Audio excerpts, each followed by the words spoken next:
सादर जय जिनेन्द्र। मैं कोमल जैन आप सबका स्वागत करती हूँ मेरे चैनल नव तत्व सुधा में। हम स्वाध्याय कर रहे हैं जैन तत्व विद्या बाय आचार्य श्री तुलसी। हमने पिछले वीडियोस में 3 बोलों को समझा। आज हम चौथा बोल करेंगे। तीसरे वीडियो में हमने जीव को 2 ग्रुप से समझा था, जैसे कि व्यवहार अव्यवहार राशि, भव्य अभव्य, त्रस स्थावर, सूक्ष्म बादर। इस चौथे बोल में हम जीव को 3 के ग्रुप में बांट के उसको एक अलग एंगल से डिस्क्राइब करेंगे और समझेंगे। लेकिन जैसा कि मैंने पहले बोल में, तीसरे बोल में भी आपको बताया था कि हर ग्रुपिंग के अंदर सारे जीव समा जाते हैं, वही बात यहाँ पे भी रहेगी। जो भी डिवीज़न होगा, जो भी ग्रुप बनेगा, उसमें जितने भी जीव है वो सब आ जाएंगे।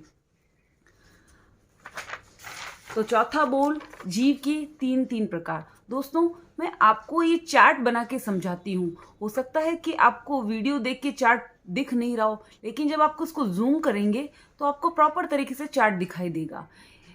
अगर आप एग्जाम्स की तैयारी कर रहे हैं, इस तरह से चार्ट बना लेते हैं अपने हाथों से एक बार, तो आपको वो चीज़ बहुत ही कंसेप्ट क्लियर हो जाएगा, उसे याद करने में भी आसानी होगी और कोई तरह का कन्फ्यूज़न नहीं होगा। तो वीडियो देख के आप भी ये चार्ट घर पे बना सकते हैं।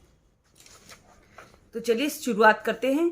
तो जीव की 3 प्रकार हैं: स्त्री, पुरुष, नपुंसक, असंयमी, संयमा संयमी और संयमी।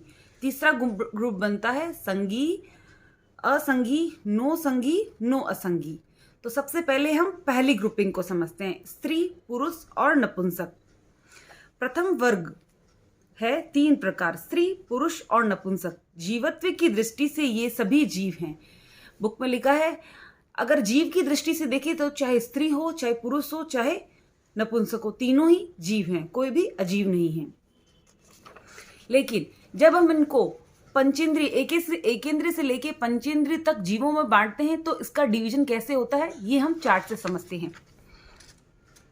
एकेंद्रिय, द्विंद्रिय, त्रिइंद्रिय और चतुरिंद्रिय, ये चारों निश्चित रूप से नपुंसक होते हैं। ना तो इनमें स्त्री होते हैं और न ही पुरुष होता है। ये परमाणु जो स्त्री पुरुष के संयोग के बिना ही लोकाकाश में जो बिखरे हुए परमाणु होते हैं, उनके संयोग से स्वतः ही उत्पन्न होते हैं। फिर पंचेंद्रिय, पंचेंद्रिय को मैंने 3 डिवीजन में बांट दिया है। तो पहला डिवीजन बनता है नरक जीव का, सम्मूर्छिम तिर्यंच और सम्मूर्छिम मनुष्य। ये तीनों भी निश्चित रूप से नपुंसक ही होते हैं। नरकी के जीव तो आप समझते ही हैं। सम्मूर्छिम तिर्यंच के बारे में मैं बताती हूँ। जिस प्रकार मैंने एकेंद्रिय से लेकर चतुरिंद्रिय तक का बताया कि ये स्वतः ही उत्पन्न होते हैं, उसी प्रकार ये भी स्वतः ही उत्पन्न होते हैं। लेकिन सम्मूर्छिम तिर्यंच के 14 मलमूत्र वगैरह स्थानों में उत्पन्न होते हैं और अपर्याप्ति होते हैं। और सम्मूर्छिम मनुष्य भी, मनुष्य के 14 मलमूत्र आदि जो स्थान होते हैं वहाँ स्वतः ही उत्पन्न होते हैं। ये होते तो पंचेंद्रिय है, लेकिन सम्मूर्छिम होते हैं। ये भी निश्चित रूप से नपुंसक ही होते हैं। ये एकेंद्रिय से लेके सम्मूर्छिम मनुष्य तक ये डिवीजन हो गया नपुंसक का। अब हम चलते हैं मनुष्य और तिर्यंच। कौन से? गर्भज मनुष्य, गर्भज तिर्यंच। गर्भज मनुष्य और गर्भज तिर्यंच, अर्थात जो गर्भ से उत्पन्न होते हैं। तिर्यंच में भी स्थलचर, नभचर, जलचर, सारे जीव जो तिर्यंच के हैं, जो गर्भ से उत्पन्न होते हैं, वो इस डिवीजन में आ जाते हैं। इनमें स्त्री, पुरुष और नपुंसक तीनों हो सकते हैं। फिर लास्ट बचा देवता। देवता में 2 ही डिवीजन होते हैं, स्त्री और पुरुष। देवता नपुंसक नहीं होते हैं। फिर से एक बार मैं रिवीजन करवा देती हूँ, ताकि आपको, मैं जो भी चीज़ अगर मैं बार बार बोलती हूँ वो इसलिए ताकि आप बार बार सुने और आपको वो गहराई से मेरे बोलते बोलते से ही आपको लर्न हो जाए। एकेंद्रिय से लेके जीवों से लेकर 4 इंद्रिय वालों जीवों तक सब जीव नपुंसक होते हैं। पंचेंद्रिय में नरक के जीव, सम्मूर्छिम तिर्यंच और सम्मूर्छिम मनुष्य नपुंसक होते हैं। गर्भज मनुष्य एवं गर्भस्थ तिर्यंच स्त्री, पुरुष और नपुंसक होते हैं। यह बुक की लैंग्वेज में जो मैंने आपको टेबल बना के समझाया। देवों के स्त्री और पुरुष ये 2 ही प्रकार होते हैं, वे नपुंसक नहीं होते हैं। स्त्री पुरुष और नपुंसक, यह भेद केवल लिंग के आधार पर है। लिंग यानी पहचान का माध्यम। जिस चीज़ों को देख के, जिन चेंजेस को, लक्षणों को देख के हमें पता चल जाता है यह स्त्री है, यह पुरुष है और यह नपुंसक है, यह सिर्फ पहचान का माध्यम है। इसमें छोड़ने जैसा और ग्रहण करने जैसा कुछ भी नहीं है। तो छोड़ना क्या होता है? त्याज्य है वेद या विकार जो आत्मा को विकृत बनाते हैं। जो कर्म हमारी आत्मा से जुड़कर हमारी आत्मा में विकार पैदा करते हैं, वे वेद या विकार छोड़ने लायक होते हैं। वेद का अस्तित्व आत्म विकास यानी कि गुण स्थान की 9वीं भूमिका तक ही होता है। वेद बंधन का हेतु है, इसलिए वह त्याज्य है यानी कि छोड़ने योग्य है। वेद समाप्त होने के बाद भी लिंग का अस्तित्व 14वीं भूमिका तक रहता है। जब तक जीव मोक्ष को प्राप्त नहीं हो जाता, जब तक उसके पास शरीर है, तब तक लिंग तो रहेगा ही उसके पास, चाहे स्त्री हो, चाहे पुरुष हो, चाहे नपुंसक हो। लेकिन जब वह 14वें स्थान में केवल मोक्ष की भूमिका तक पहुंचने वाला होता है, उससे पहले जब हम 9वें गुण स्थान में को प्राप्त करते हैं, तब वेद वहीं छूट जाता है। वेद यानी विकार वहीं समाप्त हो जाता है। जैसा कि आपने श्वेतांबर परंपरा की मान्यता है कि हमारे जो तीर्थंकर है मल्लीनाथ, वे स्त्री थी, पर उनका लिंग का पहचान का माध्यम स्त्री था, लेकिन उनका जो विकार थे वो 9वें स्थान में गुण छूट गए। फिर उन्होंने केवल ज्ञान प्राप्त किया, मुक्ति को प्राप्त किया, तो वहां पे लिंग का कोई रोल नहीं होता है। लिंग जन्य विकार पर विजय प्राप्त होने से ही अग्रिम भूमिका तक पहुंचना संभव है। लिंग जन्य जो विकार होता है उसको छोड़ने के पश्चात ही हम गुण स्थान की अगली भूमिका में, अगली स्टेप सीढ़ी में पहुंच सकते हैं, उससे पहले नहीं। इस दृष्टि से वेद और लिंग का भेद समझकर साधना के पथ को प्रशस्त करने की अपेक्षा है। अगर हम साधना के पथ पे प्रशस्त होना चाहते हैं तो हमें लिंग और वेद, इन दोनों को जो डिफरेंशिएट है वो एकदम अच्छे से हमारे समझ में आना चाहिए, क्योंकि हम जब बाद में जब तत्वज्ञान को डीपली पढ़ेंगे तब वहाँ हम इन चीज़ों को और बेहतर तरीके से जान पाएंगे। ये हुआ जीव के 3 प्रकार का पहला डिवीजन, स्त्री, पुरुष और नपुंसक। अब हम बढ़ते हैं दूसरा ग्रुप, असंयमी, संयमा संयमी और संयमी। ठीक उसी प्रकार एकेंद्रिय से लेके एकेंद्रिय, द्विंद्रिय, त्रिंद्रिय, चतुरिंद्रिय और पंचेंद्रिय में नरक, सम्मूर्छिम तिर्यंच और सम्मूर्छिम मनुष्य, ये निश्चित रूप से असंयमी होती है। संयमी और असंयमी का आधार क्या है? इस ग्रुप को बनाने का आधार है साधना। जो प्राणी किसी प्रकार की साधना का संकल्प स्वीकार नहीं करते, असंयम के प्रवाह में बहते रहते हैं, वे असंयमी कहलाते हैं। तो ये असंयमी होते हैं। और जो प्राणी संसार से विरक्त होकर विवेक पूर्वक साधना का पथ स्वीकार करते हैं, 5 महाव्रत रूप संयम की साधना करते हैं, वे संयमी कहलाते हैं। वे संयम की साधना करने वाले केवल मनुष्य ही होते हैं। पंचेंद्रिय में भी जो सिर्फ संयम की साधना कर सकते हैं वो मनुष्य होते हैं और साधु होते हैं, पूर्ण रूप से संयम का पालन करते हैं। पंचेंद्रिय में हमने 3 डिवीजन किए थे, उसमें ये पहला मैंने बताया कि ये असंयमी होते हैं। अभी दूसरे में गर्भज मनुष्य और गर्भज तिर्यंश। तो गर्भज मनुष्य और गर्भज तिर्यंश में गर्भज तिर्यंश है वो तो संयमी और संयमा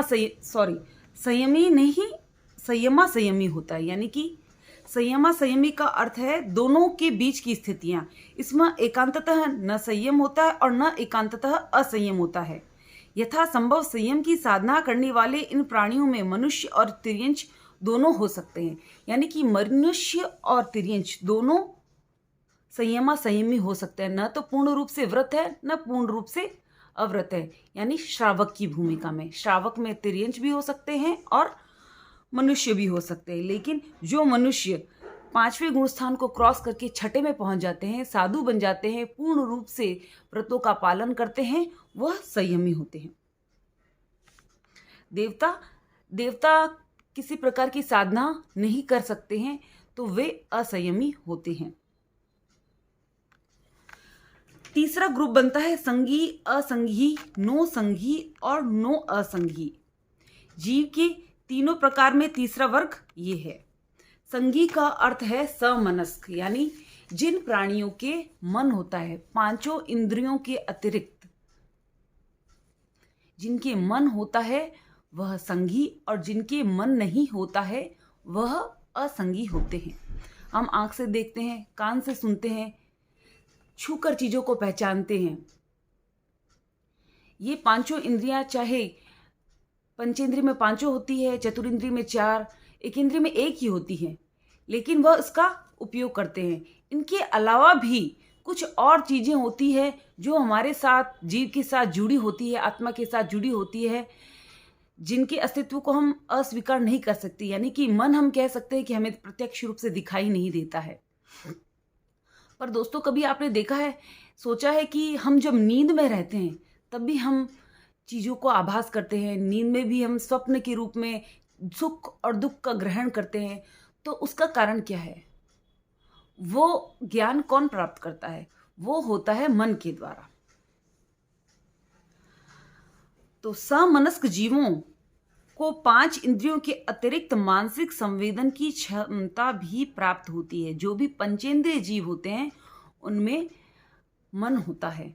पंचेंद्रिय में भी 2 प्रकार होते हैं, संघी और असंघी। जो सममूर्छिम मनुष्य होते हैं, जो मनुष्य के 14 मलमूत्र स्थानों पर स्वतः उत्पन्न होते हैं, वो असंघी होते हैं, उनमें मन नहीं होता है। लेकिन जो गर्भज मनुष्य हैं उनके अंदर मन होता है। जो गर्भज तिर्यंच हैं, गर्भज पंचेंद्रिय हैं, उनमें मन होता है। इस विभाग में केवल पंचेंद्रिय जीव आते हैं। जो जीव संज्ञा मानसिक संवेदन से शून्य होते हैं, जिनमें कोई प्रकार का मानसिक संवेदन नहीं होता है, वे असंघी कहलाते हैं। एकेंद्रिय से लेके सममूर्छिम पंचेंद्रिय तक ये सारे जीव असंघी होते हैं। जो हमने डिवीजन बनाया था, पहला ग्रुप और दूसरा ग्रुप, वो तीनों ही नपुंसक, असंघी और असंयमी होते हैं। अभी गर्भज मनुष्य और गर्भज तिर्यंच ये संयमा संयमी भी होते हैं और असंयमी भी होते हैं। तीसरा डिवीजन देवता, ये स्त्री और पुरुष 2 ही प्रकार के होते हैं, संगी होते हैं, असंयमी होते हैं। तो देवताओं के भी मन होता है। जो जीव इंद्रिय और मन के संवेदन से ऊपर उठ जाते हैं, जिन्हें कोई संवेदन की कोई अपेक्षा नहीं रहती, वे नो संघी नो असंघी कहलाते हैं। ये होते हैं केवल ज्ञानी। ये हमारा तीसरे रूप का तीसरा, असंघी, नो संघी, नो संघी और नो असंघी, ये वो हमारा तीसरा ग्रुप। जब हम इनको अच्छी तरह से समझ जाते हैं, तो जब हम आगे चतुर्भंगी, चर्चा, इन सबको विस्तृत रूप से जानते हैं, तो वहाँ उनको समझने में हमें बहुत ही आसानी होती है। तो हमें इस बेसिक को बहुत ही अच्छे से समझना है, बार बार वीडियो को देखना है, बुक से बार बार पढ़ना है और इन चीज़ों को क्लियर करना है। अगर आपको मेरा चैनल पसंद आया है और वीडियो पसंद आया है तो इसे लाइक कीजिए, शेयर कीजिए और सब्सक्राइब कीजिए। Thank you.